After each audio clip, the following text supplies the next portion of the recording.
Nethyas Magic's പുതിയൊരു എപ്പിസോഡിലേക്ക് എൻ്റെ എല്ലാ കൂട്ടുകാർക്കും സ്വാഗതം. അപ്പോൾ ആദ്യം തന്നെ എല്ലാവർക്കും എൻ്റെ ഹൃദയം നിറഞ്ഞ ഓണാശംസകൾ. എല്ലാവർക്കും സന്തോഷവും സമൃദ്ധിയും ഐശ്വര്യവും ഒക്കെ നിറഞ്ഞ നല്ലൊരു ഓണം ആശംസിക്കുന്നു. പിന്നെ ഞാൻ വന്നിരിക്കുന്നത് ഒരു ഓണം സ്പെഷ്യൽ റെസിപ്പി ആയിട്ടാണ്. ചെറുപയർ പായസം. ടൈറ്റിൽ കണ്ടപ്പോൾ തന്നെ നിങ്ങൾക്ക് മനസ്സിലായിട്ടുണ്ടാകും. ചെറുപയർ വെച്ചിട്ടൊരു പായസമാണ്. പായസമല്ല കേട്ടോ, ആക്ച്വലി നമുക്ക് പ്രഥമൻ എന്ന് പറയാം. കാരണം നമ്മളിത് ശർക്കര ചേർത്തിട്ടാണ് തയ്യാറാക്കുന്നത്. സാധാരണ നമ്മൾ പഞ്ചസാര ചേർത്ത് തയ്യാറാക്കുന്നതിനാണ് പായസം എന്ന് പറയുക. ശർക്കര ചേർക്കുമ്പോൾ അത് പ്രഥമനാകും. അപ്പോൾ ചെറുപയർ വെച്ചിട്ടുള്ളൊരു പ്രഥമനാണ് നമ്മളിന്ന് തയ്യാറാക്കുന്നത്. വളരെ കുറച്ച് ഇൻഗ്രീഡിയൻസ് വെച്ചിട്ട് വളരെ പെട്ടെന്ന് തയ്യാറാക്കാൻ പറ്റിയ ഒരു റെസിപ്പിയാണ്. അപ്പോൾ എല്ലാവരും ഈ ഒരു ഓണം ഡേയ്സിൽ ഏതെങ്കിലും ഒരു ദിവസം ഈ ഒരു റെസിപ്പി ട്രൈ ചെയ്ത് നോക്കുക. എന്നിട്ട് നിങ്ങളുടെ ഫീഡ്ബാക്ക്സ് കമൻസിലൂടെ അറിയിക്കുക. പിന്നെ ചാനൽ ആദ്യമായിട്ട് കാണുന്ന കൂട്ടുകാരുണ്ടെങ്കിൽ നിങ്ങൾക്ക് ഈ ഒരു വീഡിയോ ഇഷ്ടമാവുകയാണെങ്കിൽ ഒന്ന് സബ്സ്ക്രൈബ് ചെയ്യാൻ മറക്കരുത്. സബ്സ്ക്രൈബ് ചെയ്യുമ്പോൾ തൊട്ടടുത്തൊരു കുഞ്ഞു ബെല്ലൈക്കൺ വരും. അതുകൂടി ഒന്ന് ക്ലിക്ക് ചെയ്ത് ഓൾ എന്ന ഓപ്ഷൻ സെലക്ട് ചെയ്താൽ മാത്രമേ ഞാൻ പുതിയ വീഡിയോസ് ഇടുമ്പോൾ അതിൻ്റെ ഒക്കെ നോട്ടിഫിക്കേഷൻ നിങ്ങൾക്ക് ലഭിക്കുള്ളൂ. പിന്നെ ഈ വീഡിയോ ഇഷ്ടമായാൽ ലൈക്ക് ചെയ്യാനും അതുപോലെ തന്നെ ഇഷ്ടമായിട്ടില്ലെങ്കിൽ ഡിസ്ലൈക്ക് ചെയ്യാനും മറക്കരുത്.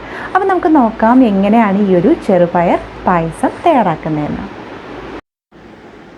അപ്പോൾ ഞാനിവിടെ 1/2 കപ്പ് ചെറുപയറാണ് എടുത്തിരിക്കുന്നത്. മെഷറിംഗ് കപ്പിൽ അളന്നാണ് എടുത്തിരിക്കുന്നത്. ഇനി നമ്മളുടെ കയ്യിൽ മെഷറിംഗ് കപ്പ് ഇല്ലെങ്കിൽ നമ്മളുടെ കിച്ചണിൽ യൂസ് ചെയ്യുന്ന ഏതെങ്കിലും ഒരു കപ്പിൽ അളന്നെടുക്കുക. എന്നിട്ട് നമ്മൾ പാലും അതിൽ തന്നെ അളന്നെടുക്കുക. അപ്പോൾ ഞാനിവിടെ 1/2 കപ്പാണ് ചെറുപയർ എടുത്തിരിക്കുന്നത്. അതിപ്പോൾ ഞാൻ വെള്ളത്തിൽ സോക്ക് ചെയ്ത് വെച്ചിട്ടൊന്നും ഇല്ല, അല്ലാതെ തന്നെയാണ് കുക്ക് ചെയ്യാൻ പോകുന്നത്. ഇനി നമ്മൾ വെള്ളത്തിൽ സോക്ക് ചെയ്ത് വെച്ചിട്ട് കുക്ക് ചെയ്യുകയാണെങ്കിൽ അതാവും കുറച്ചുകൂടി ഈസി കേട്ടോ. നമ്മൾ പെട്ടെന്ന് തന്നെ അത് കുക്കായി കിട്ടും. അപ്പോൾ ചെറുപയറൊക്കെ നന്നായി കഴുകി ഒരു കുക്കറിലേക്ക് ഇട്ട് ആവശ്യത്തിന് വെള്ളം കൂടി ഒഴിച്ചിട്ട് നമുക്കിതൊന്ന് കുക്കാവാനായിട്ട് വെക്കാം. അപ്പോൾ ആവശ്യത്തിന് വിസിലിൻ്റെ കണക്ക് ഞാൻ പറയുന്നില്ല. അപ്പോൾ ഒരുപാട് വെന്തുടഞ്ഞു പോകണ്ട, ജസ്റ്റ് ഒന്ന് കുക്കായി കിട്ടിയാൽ മതി. അപ്പോൾ ഇനി ഇത് നമുക്ക് അടച്ചിട്ട് കുക്ക് ചെയ്യാൻ വെക്കാം. പിന്നെ നമുക്ക് ആവശ്യം ശർക്കരയാണ്. ഞാനിവിടെ ഇതുപോലെ 2 കട്ട ശർക്കരയാണ് എടുത്തിരിക്കുന്നത്. അപ്പോൾ നമുക്ക് ശർക്കരയുടെ അളവ് നമുക്ക് വേണ്ട മധുരത്തിനനുസരിച്ചിട്ട് എടുക്കുക. അപ്പോൾ ഞാനിപ്പോൾ ഇത് അത്യാവശ്യം നല്ല മധുരമുള്ള പായസമാണ് കേട്ടോ. ഇത്രയും ശർക്കര എടുത്തിട്ടുണ്ട്. അപ്പോൾ ഇതിൽ 1/4 കപ്പ് വെള്ളം കൂടി ചേർത്തിട്ട് നമുക്കിതൊന്ന് ഉരുക്കാനായി വയ്ക്കാം. അപ്പോൾ ഞാനിതൊന്ന് പൊട്ടിച്ചിട്ട് കൊടുത്തിട്ടുണ്ട്. അതാകുമ്പോൾ പെട്ടെന്ന് തന്നെ അത് ഉരുക്കി കിട്ടുമല്ലോ. അപ്പോൾ ഇതിലേക്ക് ഇനി ഒരു 1/4 കപ്പ്, ഒരുപാട് വെള്ളം ആകേണ്ട, ഒരു 1/4 കപ്പ് വെള്ളം കൂടി ചേർത്തിട്ട് നമുക്കിതൊന്ന് ഉരുകി വരാനായിട്ട് മാറ്റി വയ്ക്കാം. അപ്പോൾ നമ്മളുടെ ശർക്കര ഇവിടെ ഉരുക്കി വരാൻ തുടങ്ങിയിട്ടുണ്ട്. ഇനി ഇതിലേക്ക് ഞാനിവിടെ ഒരു 5 ഏലക്കായ കൂടി ഇട്ട് കൊടുക്കുന്നുണ്ട്. അതൊന്ന് പൊട്ടിച്ചിട്ട് അതിലേക്ക് ഇട്ട് കൊടുക്കുന്നുണ്ട്. അപ്പോൾ നമ്മളുടെ കയ്യിൽ ഏലക്കാപ്പൊടി ഉണ്ടെങ്കിൽ ഈ ഒരു സ്റ്റെപ്പ് നമുക്ക് സ്കിപ്പ് ചെയ്യാം കേട്ടോ. എൻ്റെ കയ്യിൽ ഏലക്കാപ്പൊടി ഇല്ലായിരുന്നു. അപ്പോൾ അതുകൊണ്ട് ഞാൻ ഇതുപോലെ അതൊന്ന് തൊലി ഒന്ന് പൊട്ടിച്ചിട്ട് അതിലേക്ക് ഇട്ട് കൊടുക്കുന്നുണ്ട്. അപ്പോൾ നന്നായിട്ടൊന്ന് ഉരുകി വരട്ടെ. ഇനി ഒരു പാനിലേക്ക് നമുക്ക് 2 ടേബിൾ സ്പൂൺ നെയ്യ് ചേർത്ത് കൊടുക്കാം. അപ്പോൾ പയർ നമ്മളുടേത് കുക്കായി വന്നിട്ടുണ്ട്. അത് ഇതിലേക്ക് നമുക്ക് മാറ്റാം കേട്ടോ. നമുക്ക് വേണമെങ്കിൽ ഫുൾ പ്രോസസ്സ് കുക്കറിൽ ചെയ്തെടുക്കാം. ഞാനിപ്പോൾ ഈ ഒരു പാനിലേക്ക് മാറ്റി കൊടുക്കുന്നുണ്ട്. അപ്പോൾ ഈ പയർ ഇനി ഇതിലേക്ക് ഇട്ടിട്ട് നമുക്ക് നന്നായിട്ട് അതൊന്ന് വഴറ്റിയെടുക്കുക. ആ നെയ്യുടെ ആ ഒരു എസൻസ് ഒക്കെ നമ്മളുടെ പയറിൽ നന്നായിട്ട് പിടിക്കാനായിട്ടാണ് നമ്മൾ അങ്ങനെ ചെയ്യുന്നത്. ഒരു 2-3 മിനിറ്റ് ലോ ഫ്ലെയിമിൽ വെച്ചിട്ട് നമുക്കിത് നന്നായിട്ടൊന്ന് വഴറ്റിയെടുക്കാം. ഇനി ഇതിലേക്ക് നമുക്ക് നമ്മൾ നേരത്തെ റെഡിയാക്കി വെച്ചിട്ടുള്ള ആ ശർക്കര പാനി അരിച്ച് ചേർത്ത് കൊടുക്കാം. അപ്പോൾ ശർക്കരയിൽ ഒരുപാട് ഇമ്പ്യൂരിറ്റീസൊക്കെ ഉണ്ടാകും. അതുകൊണ്ടാണ് നമ്മൾ അരിച്ചിട്ട് ചേർത്ത് കൊടുക്കുന്നത്.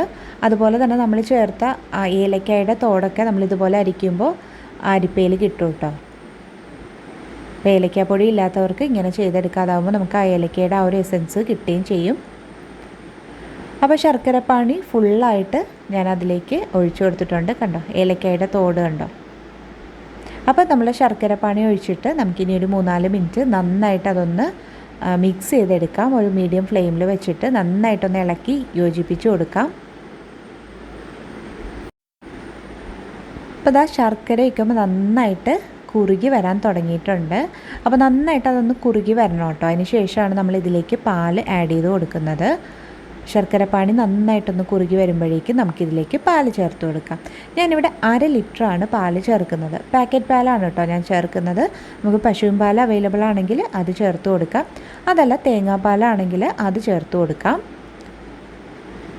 അപ്പോൾ ഏത് പാലായാലും നല്ല ടേസ്റ്റി ആയിട്ടുള്ളൊരു പായസമാണ്. എല്ലാവരും ട്രൈ ചെയ്ത് നോക്കുക. അപ്പോൾ 1/2 ലിറ്ററിൽ ഞാൻ കുറച്ച് പാൽ മാറ്റി വെച്ചിട്ടുണ്ട് നമുക്ക് വേറൊരു ആവശ്യത്തിന്. അപ്പം കുറച്ച് മാറ്റി വെച്ചിട്ടാണ് ഞാനിപ്പോൾ ഇതിലേക്ക് ആഡ് ചെയ്ത് കൊടുത്തേക്കുന്നത്. ഇനി ഇത് നന്നായിട്ടൊന്ന് തിളച്ച് വരട്ടെ കേട്ടോ. അപ്പോൾ ഞാനിവിടെ 1.5 ടേബിൾ സ്പൂൺ അരിപ്പൊടി എടുത്തിട്ടുണ്ട്. അപ്പോൾ ഇതിലേക്ക് നമ്മൾ മാറ്റി വെച്ചിട്ടുള്ള പാല് കുറേശ്ശെ ചേർത്തിട്ട് നന്നായിട്ട് കട്ടയൊന്നും ഇല്ലാതെ ഒന്ന് മിക്സ് ചെയ്തെടുക്കാം. അപ്പോൾ ഈ ഒരു മിക്സ് നമ്മളിതിലേക്ക് ചേർക്കുന്നത് പായസം നല്ലൊരു കുറുകി നല്ലൊരു കറക്റ്റ് കൺസിസ്റ്റൻസി ആയി കിട്ടാനായിട്ടാണ് നമ്മൾ കുറച്ച് അരിപ്പൊടി ചേർത്ത് കൊടുക്കുന്നത്. ഇനിയിപ്പോൾ അരിപ്പൊടി ചേർത്തില്ലെങ്കിലും പ്രശ്നമൊന്നുമില്ല, പക്ഷേ ആ ഒരു കറക്റ്റ് ടെക്സ്ചറും ആ ഒരു കൺസിസ്റ്റൻസിയൊക്കെ കിട്ടാനായിട്ട് കുറച്ച് അരിപ്പൊടി ഇതുപോലെ ഒന്ന് പാലിൽ മിക്സ് ചെയ്തിട്ട് ചേർക്കുന്നത് നല്ലതാണ് കേട്ടോ. അപ്പോൾ നമ്മൾ നേരത്തെ മാറ്റി വെച്ച പാലാണ് ഞാനിതിലേക്ക് ആഡ് ചെയ്ത് കൊടുക്കുന്നത്. അപ്പോൾ ഇത് കട്ടയൊന്നും ഇല്ലാതെ നന്നായിട്ടൊന്ന് മിക്സ് ചെയ്തെടുക്കാം. അപ്പോൾ നമ്മളുടെ പായസമൊക്കെ നന്നായിട്ട് തിളച്ചിട്ടുണ്ട്. ഇനി ഇതിലേക്ക് നമ്മളിപ്പോൾ മിക്സ് ചെയ്ത് വെച്ചിട്ടുള്ള ആ അരിപ്പൊടി ചേർത്ത് കൊടുക്കാം.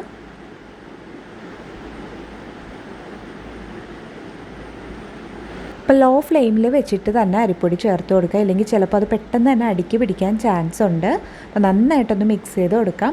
അപ്പോൾ ഇതിനു മുമ്പും നമ്മളുടെ ചാനലിൽ ഒരുപാട് സദ്യ റിലേറ്റഡ് ആയിട്ടുള്ള റെസിപ്പീസൊക്കെ ഞാൻ ഇട്ടിട്ടുണ്ട്. അപ്പോൾ അതിൻ്റെയൊക്കെ ലിങ്ക് ഞാൻ ഡിസ്ക്രിപ്ഷനിൽ കൊടുക്കാൻ പറ്റുന്നവരൊക്കെ ഉണ്ടെങ്കിൽ ഒന്ന് കയറി കണ്ട് ട്രൈ ചെയ്ത് നോക്കുക. പിന്നെ ഇതിലേക്ക് ഞാൻ 1 ടീസ്പൂൺ ചുക്ക് പൊടി കൂടി ചേർക്കുന്നുണ്ട്. അപ്പോൾ ചുക്ക് ചേർക്കുന്നതാണ് കേട്ടോ നല്ലത്. അത് ചേർക്കുമ്പോൾ പ്രത്യേക ടേസ്റ്റാണ് നമ്മളുടെ ഈ ഒരു പായസത്തിന്, ചെറുപയർ പായസത്തിന്. അപ്പോൾ നമ്മളുടെ പായസം ഇപ്പോൾ ദാ നന്നായിട്ട് തിളച്ച് ഒന്ന് കുറുകി വന്നിട്ടുണ്ട്. അപ്പോൾ ഇത് ഒരുപാട് കുറുകുന്നത് വരെ നമ്മൾ വെയിറ്റ് ചെയ്യേണ്ട കേട്ടോ, കാരണം ഇതിരിക്കും തോറും ഒന്നുകൂടി ഒന്ന് തിക്കാവും. അപ്പോൾ ഈ ഒരു കൺസിസ്റ്റൻസിയിൽ തന്നെ നമുക്ക് ഫ്ലെയിം ഓഫ് ചെയ്യാം. അപ്പോൾ ഇനി ഇതിലേക്ക് നമുക്ക് കുറച്ച് സാധനങ്ങളൊക്കെ ചേർത്ത് കൊടുക്കാനുണ്ട്. അണ്ടിപ്പരിപ്പ്, കിസ്മിസ്, തേങ്ങാക്കൊത്ത് അതൊക്കെ. അപ്പോൾ അതിനായിട്ട് ഒരു ചീനിച്ചട്ടിയിലേക്ക് ആവശ്യത്തിന് നെയ്യ് ഒഴിച്ചു കൊടുക്കാം. ഇനി നെയ്യ് ഒന്ന് ചൂടാവുമ്പോഴേക്കും ഇതിലേക്ക് അണ്ടിപ്പരിപ്പും കിസ്മിസും ഇട്ടിട്ടൊന്ന് ഫ്രൈ ചെയ്തെടുക്കാം. അപ്പോൾ ഇതിനു മുമ്പ് പലതരം പായസത്തിൻ്റെ റെസിപ്പീസ് നമ്മളുടെ ചാനലിൽ അപ്ലോഡ് ചെയ്തിട്ടുണ്ട്.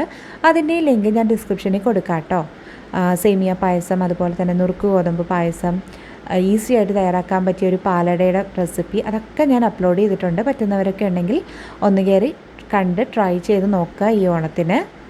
അപ്പോൾ അതാ ഇതിൻ്റെ കളറൊക്കെ ചേഞ്ചായി വന്നിട്ടുണ്ട്. ഇനി ഇത് നമുക്ക് മറ്റൊരു പാത്രത്തിലേക്ക് മാറ്റി കൊടുക്കാം. ഇനി ഇതിലേക്ക് നമുക്ക് തേങ്ങാക്കൊത്ത് ചേർത്ത് കൊടുക്കാം. അപ്പോൾ ഞാനിവിടെ ഒരു 1/4 കപ്പ് തേങ്ങാക്കൊത്ത് എടുത്തിട്ടുണ്ട്. അപ്പോൾ തേങ്ങാക്കൊത്തൊക്കെ ഇഷ്ടമുള്ളവർക്ക് കുറച്ചധികം ചേർത്ത് കൊടുക്കാം. അപ്പോൾ ഇത് നന്നായിട്ടൊന്ന് ഫ്രൈ ചെയ്തെടുക്കാം, അതിൻ്റെ കളറൊക്കെ നന്നായിട്ടൊന്ന് ചേഞ്ചായി വരുന്നത് വരെ. അപ്പോൾ ദാ തേങ്ങയുടെ കളറൊക്കെ കണ്ടോ ചേഞ്ചായി വരാൻ തുടങ്ങിയിട്ടുണ്ട്. അപ്പോൾ നമ്മൾ ഇത് ഡയറക്റ്റ് പായസത്തിലേക്ക് ചേർക്കുന്നതിനെക്കാട്ടിലും കുറച്ച് പായസം ഇതിലേക്ക് ചേർത്തിട്ട് പിന്നെ മറ്റതിലേക്ക് മാറ്റുന്നതാണ് കേട്ടോ കുറച്ച് ടേസ്റ്റ് കൂടുതൽ. സാധാരണ നമ്മൾ ഇതൊക്കെ വറുത്തിട്ട് ഡയറക്റ്റ് പായസത്തിലേക്ക് ഇട്ട് കൊടുക്കാം. അതിനെക്കാട്ടിലും നമ്മളിത് നന്നായിട്ടൊന്ന് മൂത്ത് വരുമ്പോൾ നമ്മൾ നേരത്തെ ഫ്രൈ ചെയ്ത് വെച്ചിട്ടുള്ള കാഷ്നട്ടും കിസ്മിസും ഒക്കെ ഞാൻ ചേർത്ത് കൊടുത്തിട്ടുണ്ട്. ഇനി ഇതിലേക്ക് നമ്മൾ തയ്യാറാക്കി വെച്ചിട്ടുള്ള പായസത്തിൽ നിന്ന് കുറച്ച് ഒരു 2-3 സ്പൂൺ പായസം നമുക്ക് ഇതിലേക്കൊന്ന് ഒഴിച്ചു കൊടുക്കാം. എന്നിട്ട് നന്നായിട്ടൊന്ന് മിക്സ് ചെയ്തെടുക്കാം. അതിനുശേഷം ആ ഒരു കൂട്ട് നമുക്ക് പായസത്തിലേക്ക് ഫുള്ളായിട്ട് ചേർത്ത് കൊടുക്കാം. അപ്പോൾ അങ്ങനെ ചെയ്യുമ്പോൾ ഒരു പ്രത്യേക ടേസ്റ്റാണ് കേട്ടോ. ഒരു നമ്മൾ സാധാരണ പായസം ചെയ്യുന്നതിനേക്കാളും കുറച്ചൊരു പടി മുന്നിൽ നിൽക്കും നമ്മൾ ഈ ഒരു രീതിയിൽ പായസം തയ്യാറാക്കുകയാണെങ്കിൽ. അപ്പോൾ ഇങ്ങനെ ചെയ്യാത്തവരൊക്കെ ഉണ്ടെങ്കിൽ ഇതുപോലെ ഒന്ന് ട്രൈ ചെയ്ത് നോക്കുക കേട്ടോ. അപ്പോൾ നന്നായിട്ടൊന്ന് മിക്സ് ചെയ്ത് കൊടുത്തിട്ടുണ്ട്. അപ്പോൾ ഞാൻ ഫ്ലെയിം ഓഫ് ചെയ്തിട്ടാണ് ഇതിലേക്ക് പായസം ചേർത്ത് കൊടുത്തത്. അപ്പോൾ ആ ഒരു ചീനിച്ചട്ടിയിലെ ചൂടിലാണ് നമ്മളിപ്പോൾ നന്നായിട്ട് കണ്ടോന്ന് തിളച്ച് വന്നിട്ടുണ്ട്. അപ്പോൾ ഇത്രയും മതി. ഇനി ഇത് നമുക്ക് നമ്മളുടെ പായസത്തിലേക്ക്, നമ്മൾ റെഡിയാക്കി വെച്ചിട്ടുള്ള പായസത്തിലേക്ക് ചേർത്ത് കൊടുക്കാം. അപ്പോൾ അതാ വളരെ സിമ്പിളായിട്ട് തയ്യാറാക്കാൻ പറ്റിയൊരു പായസമാണ്. എല്ലാവരും ഈ ഒരു ഓണത്തിന് ട്രൈ ചെയ്ത് നോക്കുക. അപ്പോൾ സാധാരണ നമ്മൾ ചെറുപയർ പായസം വയ്ക്കുമ്പോൾ അത് നന്നായിട്ട് വറുത്ത് അതിൻ്റെ തൊലിയൊക്കെ കളഞ്ഞിട്ട് ഒരുപാട് സ്റ്റെപ്പ് ഉണ്ട് അതിൽ. അപ്പോൾ ഇത് വളരെ ഈസിയാണ്, അതും വളരെ കുറച്ച് ഇൻഗ്രീഡിയൻസ് മാത്രം മതി. അപ്പോൾ എല്ലാവരും ഈ ഒരു ഓണത്തിന് ട്രൈ ചെയ്ത് നോക്കിയിട്ട് നിങ്ങളുടെ ഫീഡ്ബാക്സ് ഒക്കെ അറിയിക്കുക. ഈ ഒരു വീഡിയോ ഇഷ്ടമായിട്ടുണ്ടെങ്കിൽ ലൈക്ക് ചെയ്യാനും അതുപോലെ തന്നെ യൂസ്ഫുൾ ആയിട്ടുണ്ടെന്ന് തോന്നിയിട്ടുണ്ടെങ്കിൽ നിങ്ങളുടെ ഫ്രണ്ട്സിനും ഫാമിലിക്കും ഒക്കെ ഒന്ന് ഷെയർ ചെയ്ത് കൊടുക്കാനും മറക്കരുത്. പിന്നെ ചാനൽ സബ്സ്ക്രൈബ് ചെയ്തിട്ടില്ലാത്ത കൂട്ടുകാരുണ്ടെങ്കിൽ ഒന്ന് സബ്സ്ക്രൈബ് ചെയ്ത് ആ ബെൽ ബട്ടൺ കൂടി ഒന്ന് ഇനേബിൾ ചെയ്യുക.